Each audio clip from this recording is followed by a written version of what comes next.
Hello and welcome. This early morning slot has become usual this week during my little recovery and because of the weather, which continues to be a little dull and wet. But it's okay. I'm healing well. The weather will no doubt improve in the next few days, so the background will begin to vary again, at least to outside, as I am able to walk a little bit more and also bring these talks to you from my usual more peaceful location down on the beach. I have been extending progressively each day my walking to yesterday. It's now this evening will be, and bearing in mind at the moment you're a day behind when you see this, but this evening for me, the day after Uposita, will be 1 week since the small repair surgery I underwent. So this morning, after this talk, I will perform my normal morning routine of puja, short meditation, and then would be resuming Pindapata, arms round, walking to collect my food from the local village and town.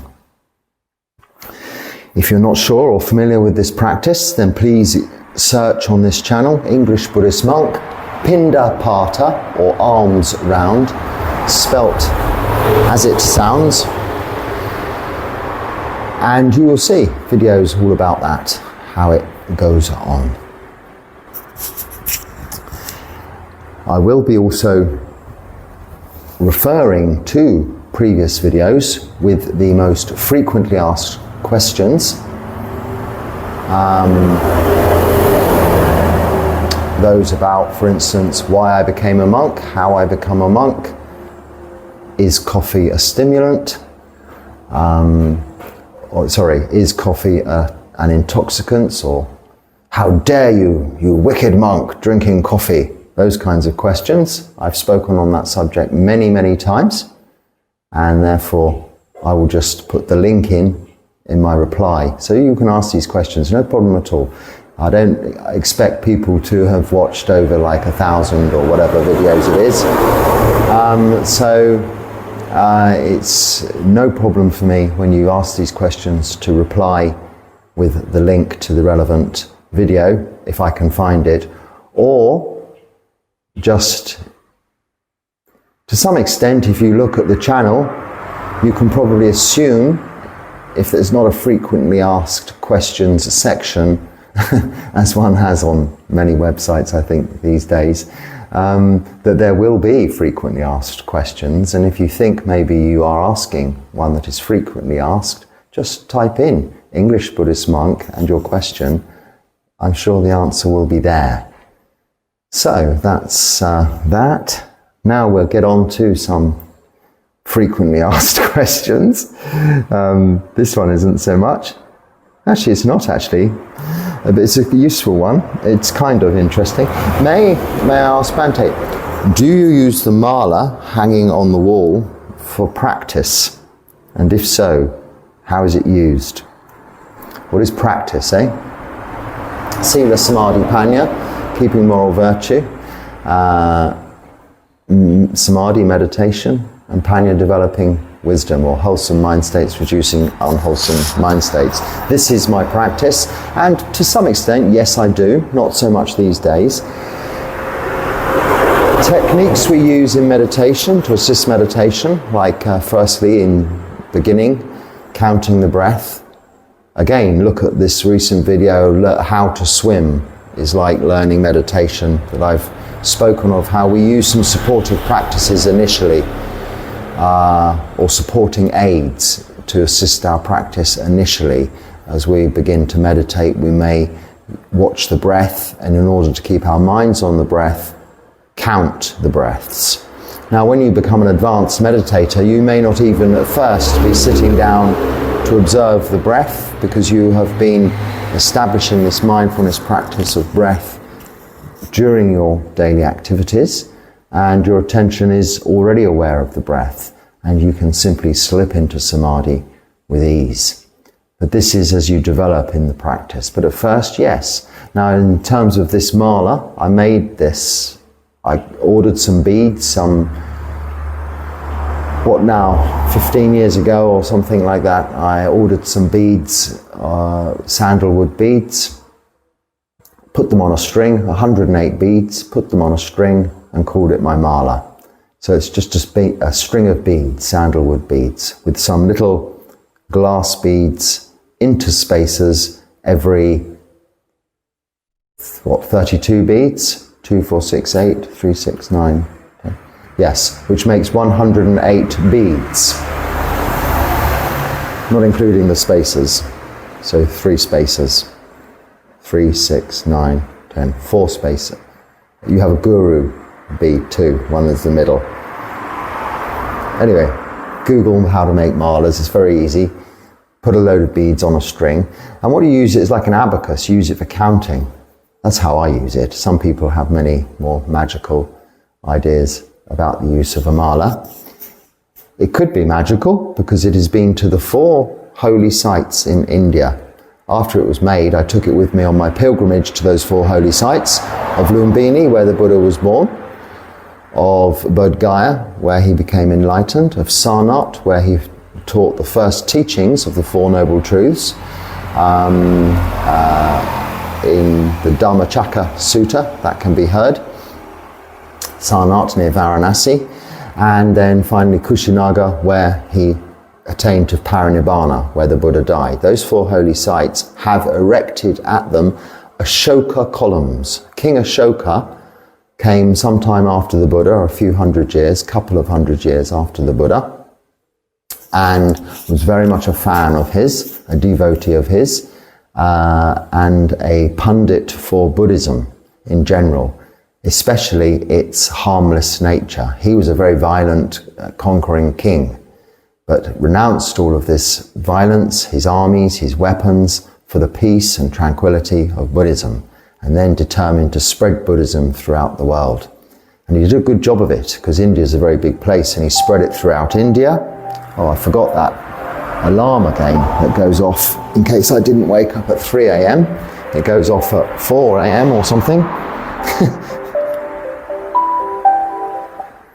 If I don't turn it off on the phone, it comes on during my talking. Never mind. I continued talking. So Ashoka determined to make it known about the Buddha's teachings. So instead of an army of fighters, sent various people off in different directions, including his son and daughter here to Sri Lanka, to bring Buddhism here. And this is where it has been ever since. So this is the longest lasting Buddhist sasana, Buddha sasana unchanged in the world, in this country. It changes. It changes probably yearly, I don't know. But Buddhism has been present here since a couple of hundred years after the Buddha, consistently. Which is quite unique and quite profound. But in various places, he erected these stone columns.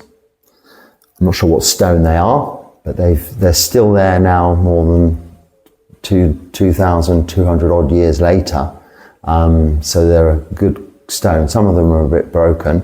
But in each of the 4 holy places, one of these columns with inscriptions on them, in a language similar to Pali. I've forgotten what it's called.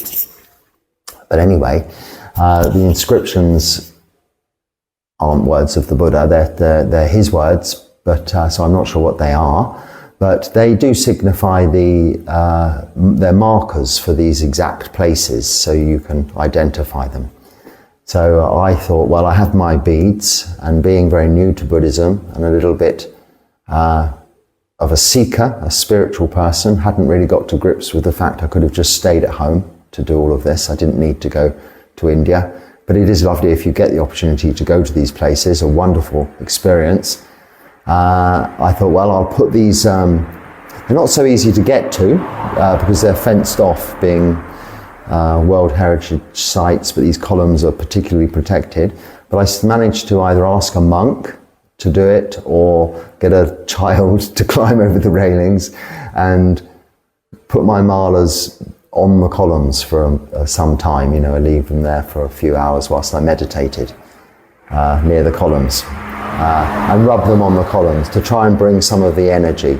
I don't really believe in that kind of thing now. I'm more realistic about finding the truth of existence in anicca, impermanence, dukkha, suffering, and anatta, not self, and not so reliant on hope and magic, worship and prayer. You could say I've seen the light, yes. But anyway, this is what these sandalwood beads have been had done to them. In the Mahabodhi, temple in Bodh Gaya, the site of the Buddha's enlightenment, there is a beautiful temple and a big Buddha Rupa there, which is the most probably commonly seen gold-faced Buddha with his eyes slightly closed. You can see their blue eyes. He's usually dressed each day. They re-robe him in different brightly yellowed robes and saffron and satin and gold. And anyway, here's the Buddha Rupa in that site. His back, he is facing the same way as the Buddha, because just behind him, outside of the temple itself, is the Bodhi tree under which the Buddha sat for his enlightenment. So I asked a monk to put my mala also on the Buddha there, on his lap, for a night whilst I sat meditating until I came the next day to collect it. So it spent a night with the Buddha Rupa there in the temple.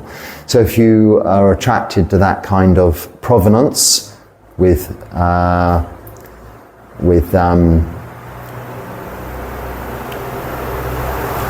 objects, inanimate objects, that's the word I was looking for. So if you're interested in provenance of inanimate objects, this mala has immense provenance. Now attached to it underneath, only because there's nowhere else for me to keep it, is also an amulet containing a very beautiful little brass, and I'm told gold, but monks aren't allowed gold. We're not allowed to touch gold anyway, albeit it's contained in an amulet, so I don't have to have contact with it.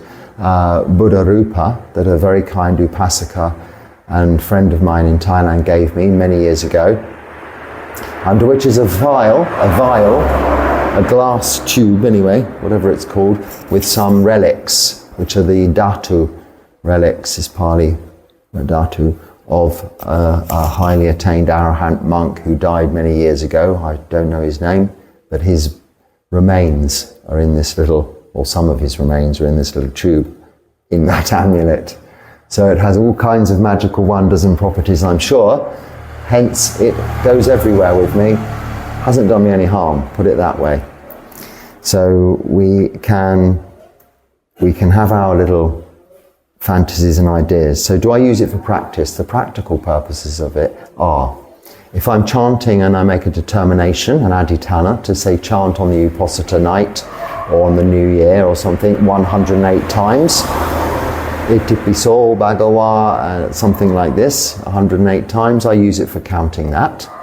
If I'm practicing walking meditation and there are time constraints, I happen to know that if I walk 20 to 30 paces at ordinary walking meditation speed, which is just a little under normal walking pace, shouldn't be too slow, shouldn't be too quick,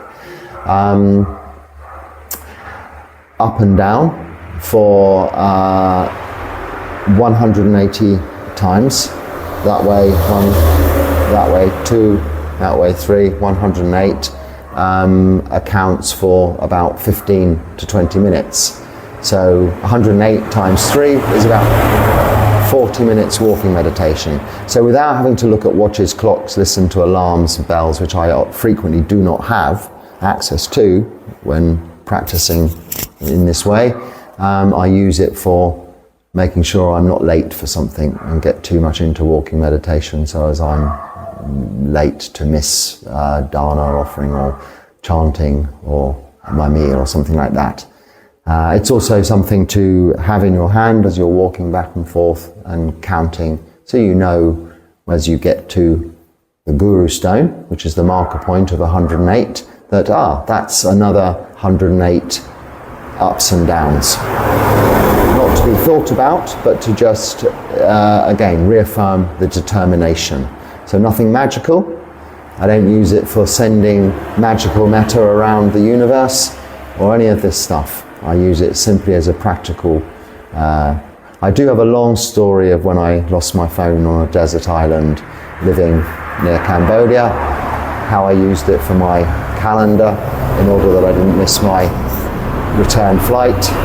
I'll let you work that one out for yourself. But basically I had no calendar, so each day the sun rose, I knew another day had gone by, and I used to scratch on the beads to mark my month's stay on the island. So it has its uses. So thank you for the question. Would you talk about 6 realms of the Wheel of Life? Well, we don't use this particular mandala or idea in Theravada Buddhism, so I can't talk about that. We do have the different realms of existence, but I'm not going to talk about Buddha's cosmology either. I just refer you to Ajahn Sona's wonderful talks with his guests on Buddhist cosmology. But that isn't really this Wheel of Life you're referring to, I don't think, the 6 realms. So I can't talk about that. It's more in the northern traditions of Buddhism, which include Mahayana, Vajrayana and Tibetan, not the southern, which are just Theravada Buddhism. So I can't help you with that one, I'm afraid. But if you actually Google the 6 realms of the Wheel of Life, there's no need to talk about it. It's there, an explanation from Wikipedia. Ignore the rest, it's all nonsense. Just the Wikipedia entry is pretty factual, and it speaks of these different realms. I talk about this realm only. It's the only realm that I can share my experience of. We can only share our experiences of life as we know it in samsara and as monastics in the monastic living environment, not any of our meditative experiences or attainments or anything like this. And I choose not to share on speculative ideas. Just the facts is what I deal with here on this channel. Please bring back talks. We've had that one on Dharma. They've not gone away. There is about 2 or 3 Dharma talks a week.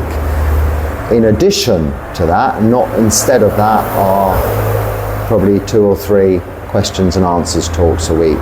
And they're divided into playlists. If you don't want one or the other, just load up the playlist Dharma talks, or the playlists questions and answer, or the playlist chanting, monk's life, or travel. It's just as simple as that.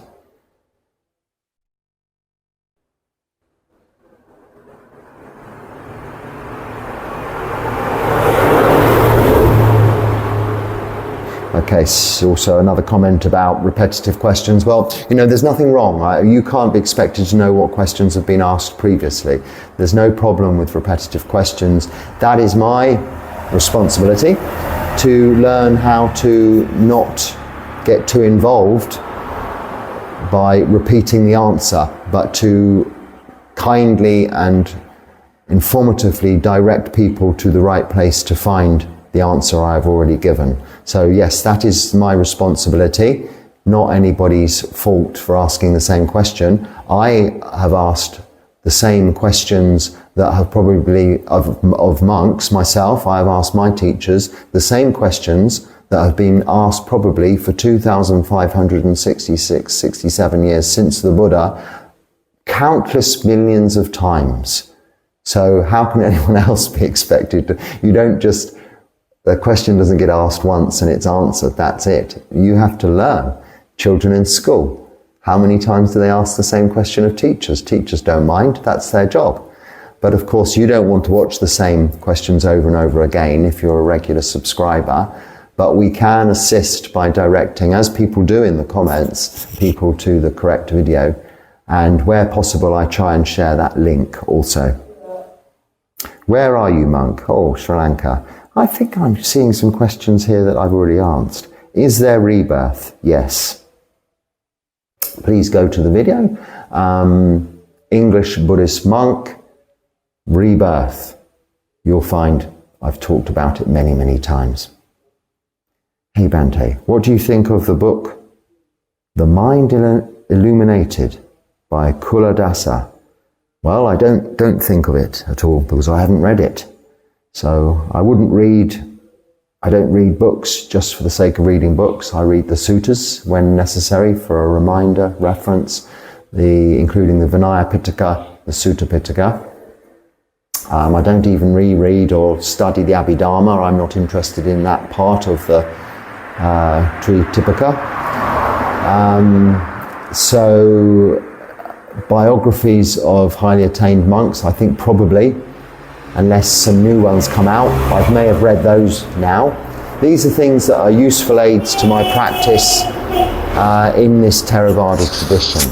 Anything going outside of that, it's not that I'm narrow-minded or ignoring all else that goes on.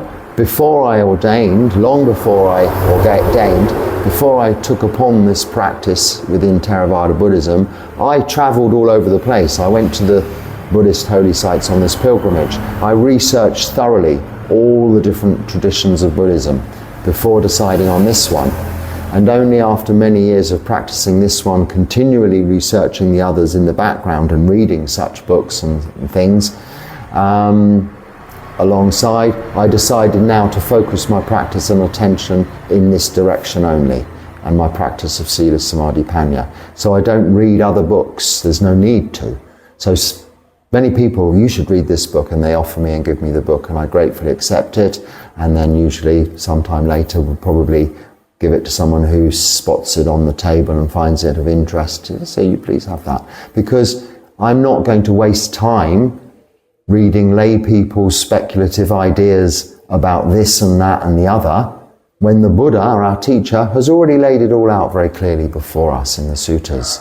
And highly attained Arahant monks have put it into practice, and accounts both from themselves in autobiographies and from others about their lives in biographies have been very well produced and written, and also in my very own tradition and in the lineage of my own teachers, is more than enough for anyone to read in one lifetime if you're solely concentrating on the practice of Sila, Samadhi and Panya.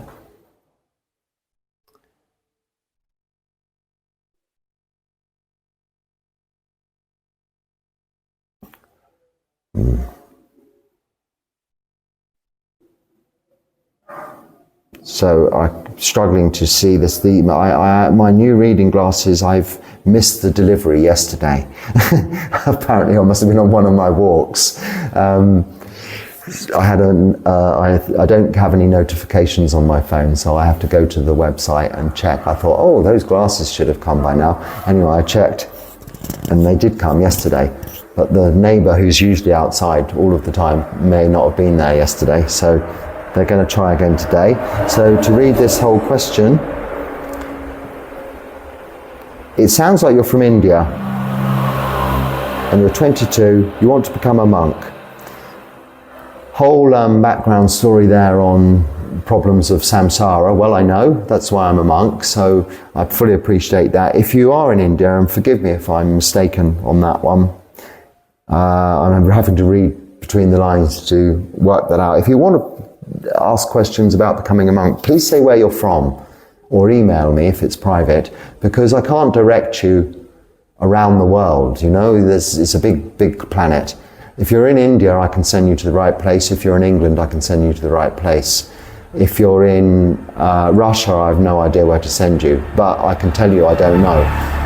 Or go to India, go to Thailand, you know, so that's the beginning. But then, English Buddhist monk, how to become a monk. English Buddhist monk, why I am a monk. Question mark, search thing, magnifying glass, top of the channel. Search this, there's extensive talking of mine on this. But for you, if you're in India, please go to Bangalore, go to the Mahabodhi Society in Bangalore, walk in, go to the office and say, I want to become a monk, and they will look after you. okay? And they will talk to you about all of these other problems in the background. I'll keep your question so that when I can read it properly, I can answer it more directly, but I think that's the gist of it. Do you consider do you consider coffee an intoxicant? I'm curious if you just stop, if you don't consider it one, or if you make it an exception. Right, there's no exception. Stop being curious, everybody. This phrase. Just look the answer up and find out the truth. There's many videos. I've sent you links in my reply to your comment. I've spoken on this subject many, many times. So the quick answer is no, it is not an intoxicant. Nicotine and caffeine are stimulants, they're not intoxicants. Alcohol, marijuana are intoxicants. An intoxicant intoxicates your mind in a negative way. By that, for example, driving a car or flying an aeroplane, you can still do after a cup of coffee, after a smoke of a cigarette, a nicotine cigarette. I'm not condoning or promoting or saying any of these things are good, but neither coffee or nicotine are intoxicants, and they are allowable for practitioners under the 8 precepts and 5 precepts. No problem. Alcohol and marijuana, after which you cannot drive a car or fly an aeroplane. You would be breaking the law and also risking your life and other people's lives because your mind is adversely, negatively affected. And I won't get into argument about that. It is fact. You can Google, Wikipedia, all of the medical background if you've got time to do so. It's logical. That question, I must say, I've been asked a million times, also in relation to Coca-Cola. All of these things, okay, in moderation are okay, in excess they are bad for you. But this is the nature of the middle way. We do not do things to extreme, but we do not punish ourselves. But yes, alcohol, marijuana, absolute no-no. They're intoxicants. Coffee, you're not asking about nicotine, but it comes up also. I don't smoke. So I don't know why I talk about that one, but I used to. A long, long time before after I gave up, I became a monk. But anyway, I've sent you the links, and again, you can just Google, not Google, well, you can Google, it works too, but go into YouTube and search English Buddhist monk coffee. I think about 15 videos came up when I did that, so there we are. I understand the rules for... Right, I wish I had my glasses now for this one because then I could see it. This is a good question, or sort of. I understand the rules for joining, yet I have to disagree. What if you are too poor to pay back the debt? What if your parents are dead? What if the only way to stop the addiction is enlightenment? What do you do then? Wait until next life? I believe even the Buddha would have been flexible. Okay.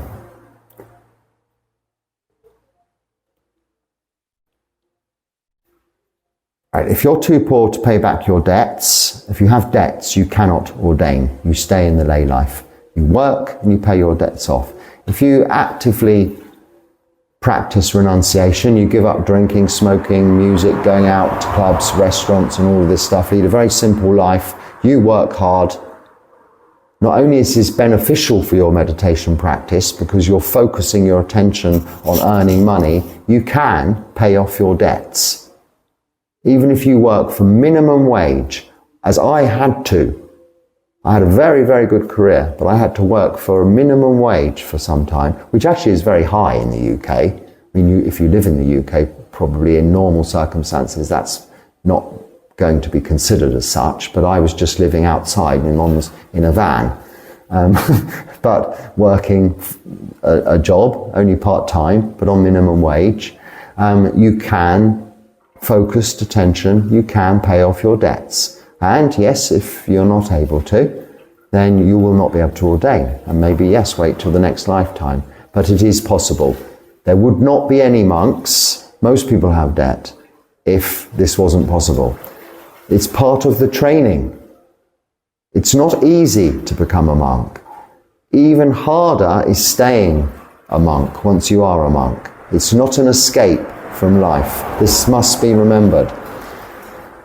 As hard as it is, the easiest thing is to ordain, but it's much harder remaining in these robes, I can assure you, because it is no escape. It's a very difficult life. Right, next question on this is, what if your parents are dead? Well, then it doesn't matter. You only need their permission whilst they're alive, because in case they need your support, they need your help. This comes from an Indian country, Buddhism, where it's very important that we support our parents. Perhaps in the West this is less. We might have left home quite young and they're self-sufficient. But in this culture, in Asian culture, they are more responsible for their parents than perhaps we are, evidently anyway, in the West. So this is why the Buddha requests their permission. Also, he didn't want parents turning up just after ordination, hey, no, and then dragging their children back. This is the purpose of that. So, and what is if the only way to stop the addiction is enlightenment? Well, you'll never become enlightened whilst you're addictive. So that's just a ludicrous question. You will eventually become enlightened as a result of eradicating desire. And with any addictions, you will still obviously have craving, thirst, tanha, desire. And with that in place, you cannot be enlightened. So you can't become enlightened and all of a sudden your addictions disappear. No. As I say, this practice is not an escape. It's hard work. The results are very, very worth all of that hard work. So for a little bit of effort, get an extra job. If you're determined to become a monk, become ordained, then work every hour that you are awake until you've paid off your debts. Get a job that fills every moment of your day. And then you say, well, maybe I can't meditate then. Doesn't matter. You're meditating, practicing mindfulness whilst you're working. This is how you do it. This is how I did it. This is what I had to do.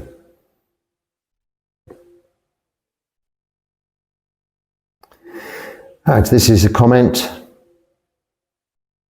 I mean, I'll have to add that it is from the same person. Nothing against you, but some thought. These comments are publicly viewable, so I'm going to give my reaction honestly to the comments as people whom underneath possibly will also.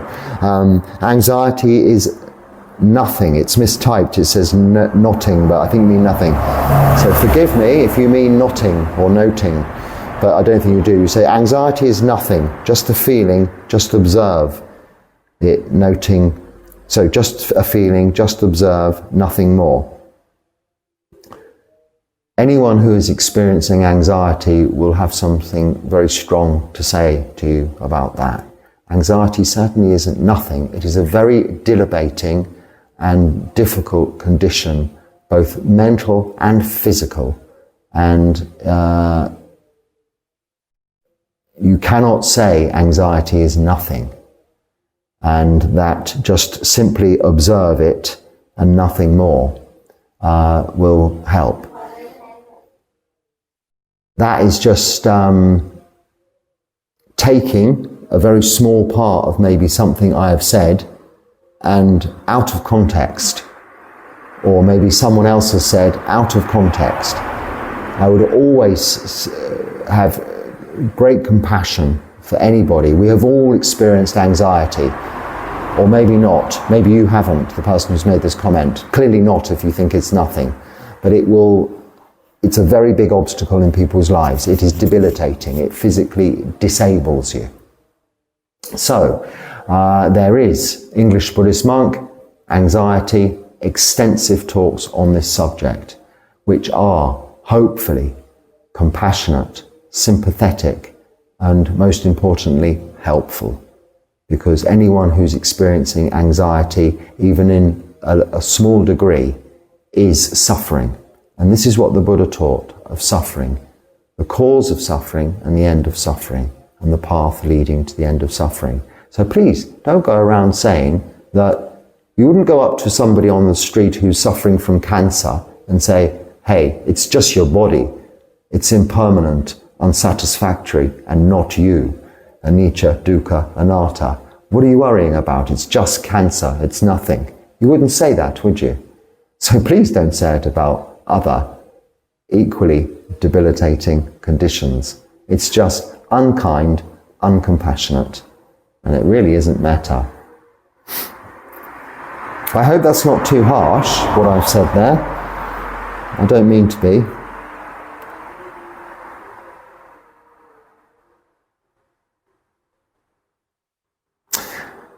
Okay, I would ask about, Namo Buddhaya Bhante, I would ask about organ donors in Buddhism.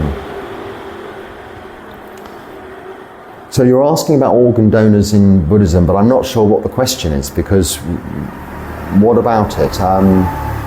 There's nothing in Buddhism preventing you donating your organs during life, after life. It's giving, it's dana. If it's a piece of your body, it's the same deal as half of your lunch.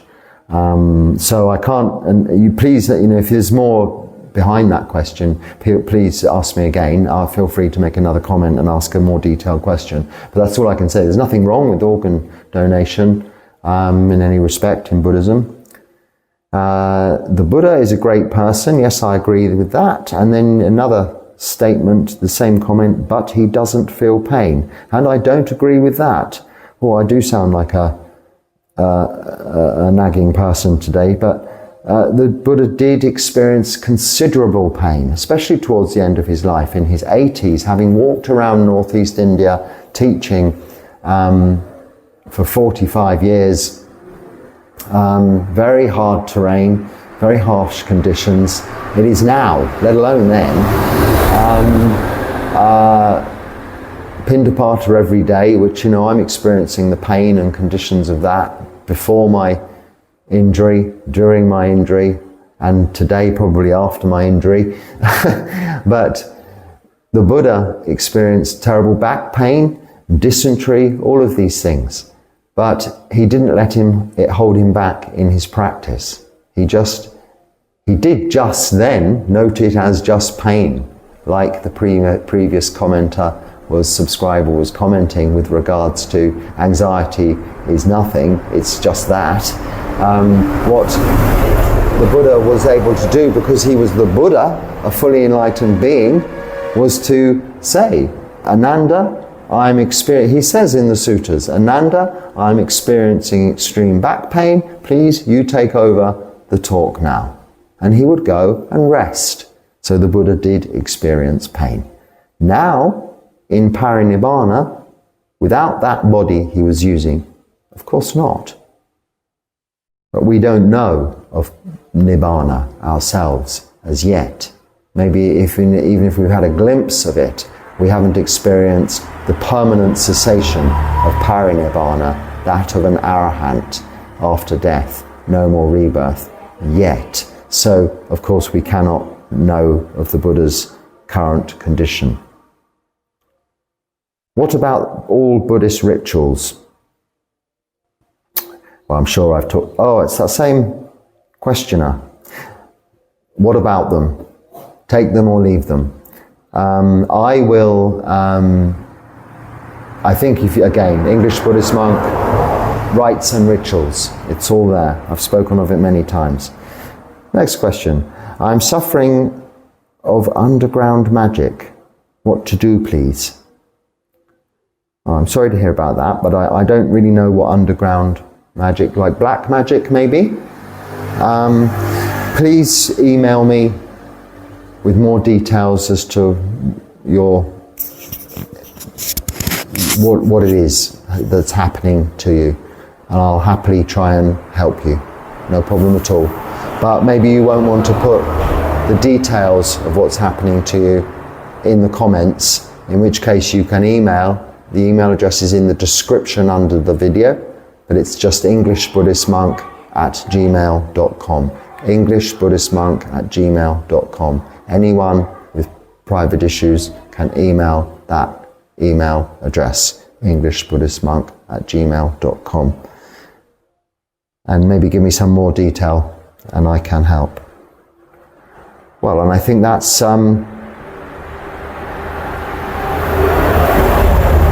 most of the questions for today. I'm sorry if anyone feels I've picked on them because of their comment, but that isn't the case. I'm only giving you my honest opinion. You express an opinion, I will express from my understanding of the teachings of the Buddha and from my experience of its practice, put into practice, I would express my honest opinion back. As perhaps my other subscribers who see the comment, whom will also express their opinions, as is their nature, underneath. Now, I also add at that point on the end here that if you want to express any political views or opinions of any particular countries or practices in any religion, then quite simply those comments, although I will not be able to help but read them and see them, they will be removed because this is not a political arena. Monks do not discuss politics or have views because we give up the right to vote. It's nothing to do with us. We have renounced worldly life. And with regards to comments about other practitioners or practices in this religion and others, likewise, this is not an arena for such discussion. So the subscriber, the commenter won't be removed, but I have to take the comment out. Well, I don't have to, I by choice take the comment out because it could be seen as offensive to people reading it. So if I feel it could be seen as offensive by some people, then certainly those people will be offended by it, I'm sure. So the comment just gets removed. So it's very rare that ever happens, but once or twice more recently it has. Probably just because there's so many more subscribers. But considering the wonderful, lovely comments, and so many of them that there are, it's the tiniest amount. So it's really, I'm not moaning at all. I'm very happy with all these comments come in, and I hope I've also answered the questions that were asked there, or directed you to the right place where I can answer those questions fully. So for now, I hope there's something useful there. If so, please use it. And if not, you can just let it go.